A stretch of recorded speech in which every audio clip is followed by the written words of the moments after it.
Padel tuh bedanya kalau saya yang datang dia kuat, kalau udah mama yang datang tuh ya pecah lah, maksudnya Ada tangis. Cuman ngasih support aja sama kayak seperti kita, sama kayak saya juga ngasih support, jangan berhenti nanti dance, tetap semangat. Saya sudah ngomong dari awal ke Fadel, kepada keluarga Fadel, bahwa tidak mungkin ada penangguhan penahanan.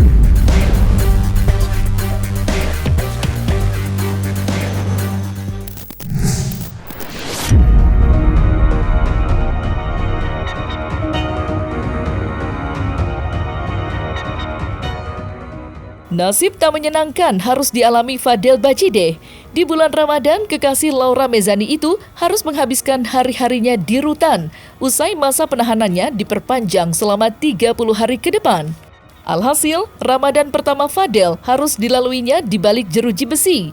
Dan kemarin Ibunda Fadel datang menjenguknya usai dikabarkan putra bungsunya itu sempat dikabarkan drop. Fadel dikabarkan tak kuasa menahan tangis saat dijenguk ibundanya. Pertemuan haru antara anak dan ibu di rutan siang itu begitu pilu. Setidaknya, hal itu disampaikan oleh kedua kakak Fadel yang menahan haru melihat adiknya merengek dalam tangis di hadapan ibundanya. Lantas, pesan apa yang disampaikan Ibunda Fadel untuk menguatkan putra bungsunya itu?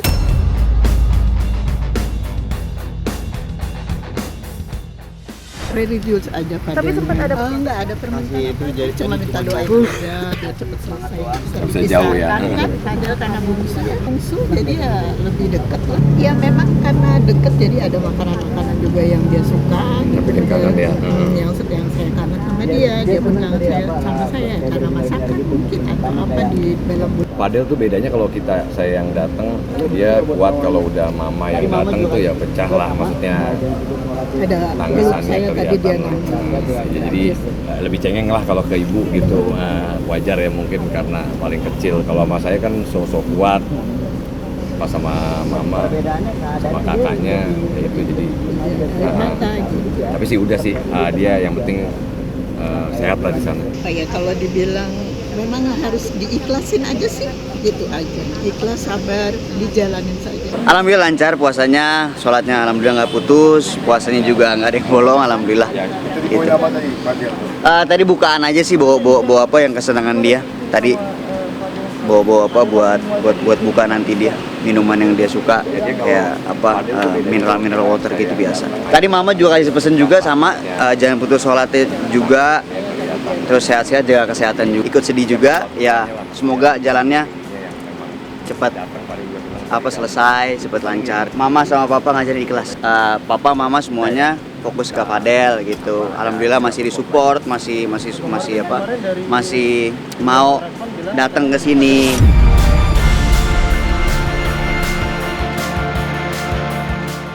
Meski sempat meluapkan air mata saat dijenguk oleh ibundanya, kondisi Fadel dikabarkan dalam keadaan baik. Bahkan sang kakak menyebut selama di rutan sikap Fadel telah berubah drastis. Kini Fadel jauh lebih kalem dan lembut dan pastinya sehat.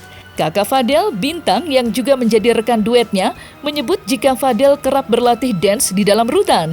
Ia juga berharap Fadel lekas bebas agar dapat melanjutkan karirnya sebagai seorang dancer profesional. Dan apa yang dialaminya akan menjadi pelajaran berharga dalam hidupnya. Dan berikut penjelasan Bintang dan Martin usai keduanya menjenguk Fadel yang harus menjalani masa tahanan untuk 30 hari ke depan.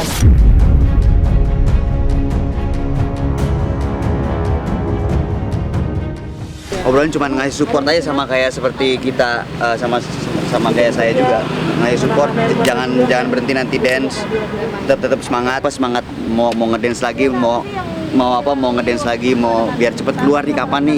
Dia seneng tadi kayak berbinar-binar gitu, mukanya kayak seger lah gitu. Perbedaannya keadaannya dia lebih diem aja sekarang, lebih kalem juga, tetap lebih tenang juga sekarang gitu. Nggak kayak dulu kan dia kan songong kan apa kan gitu kan. Sekarang lebih soft dia. Mungkin banyak pelajaran dalam juga, udah sering sendiri, sering sholat apa segala, lebih tenang sih dalam. Mungkin dia cuma workout aja sih itu. Workoutnya biasa. Kita di sini support Fadel biar pokoknya mau ngedance lagi kayak biasa.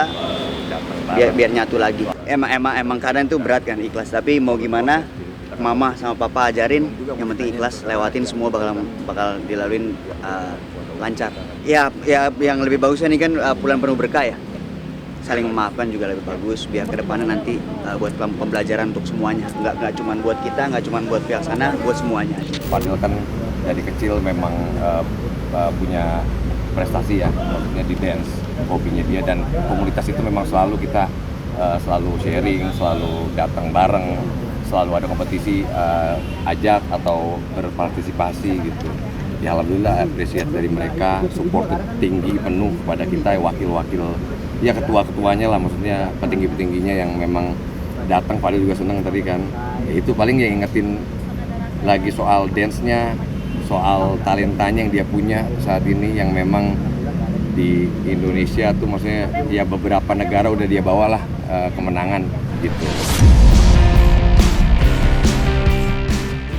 Sementara itu, kuasa hukum Fadel, Rasman Arif Nasution, terus berupaya menempuh jalur hukum untuk membebaskan Fadel. Langkah pertama yang akan diambil dalam waktu dekat ialah melaporkan Laura Mezani atau Loli atas dugaan keterangan palsu dan aborsi. Upaya itu dilakukan agar Loli dapat memberikan keterangan sejujur-jujurnya, agar Fadel dapat menjalani harinya dengan tenang.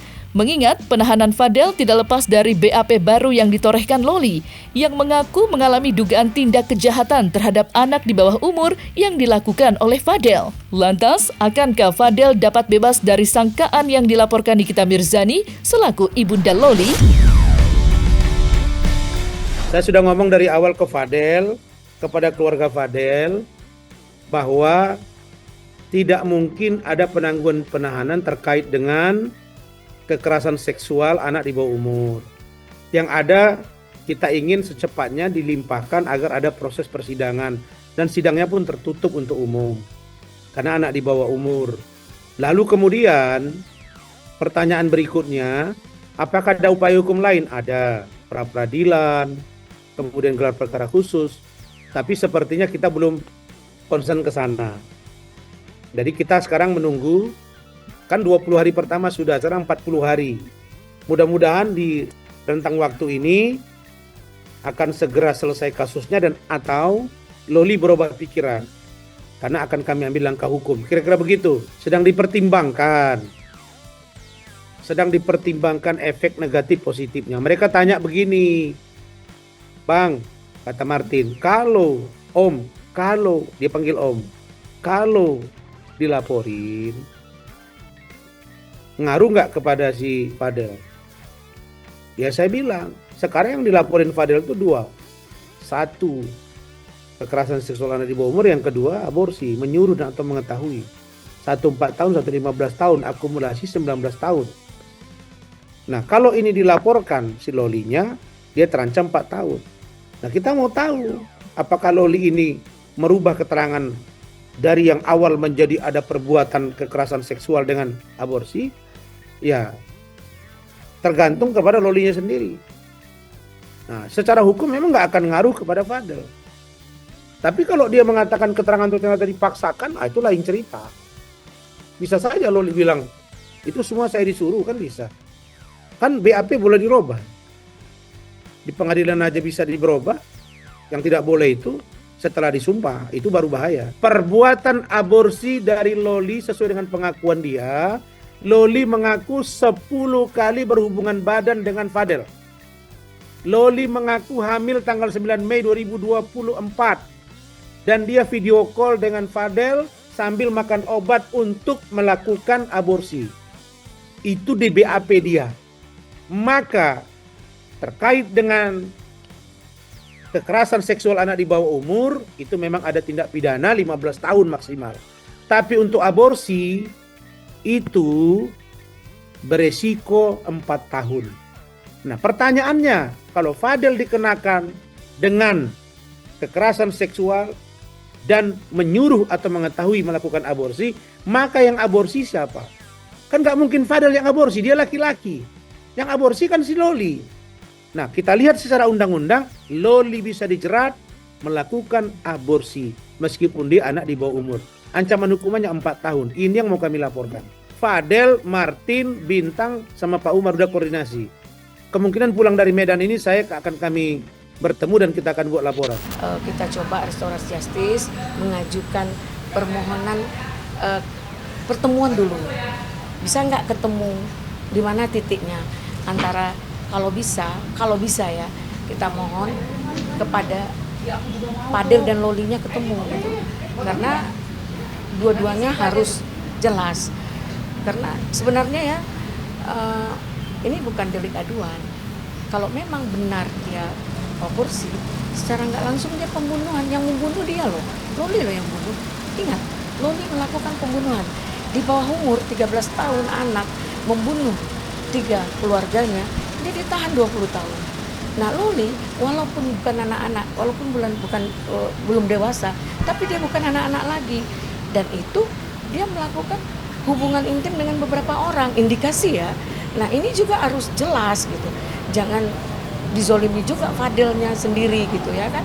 Saya rasa Fadel sudah beritikat baik mencoba bersama dengan dia selama 2 tahun, selama indikasi ya ditelantarkan oleh ibunya kan nggak mau terima.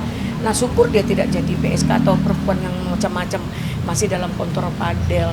Berarti Fadel mungkin cintanya memang suci lah terhadap, ini penilaian saya selaku perempuan ya, terhadap si Loli.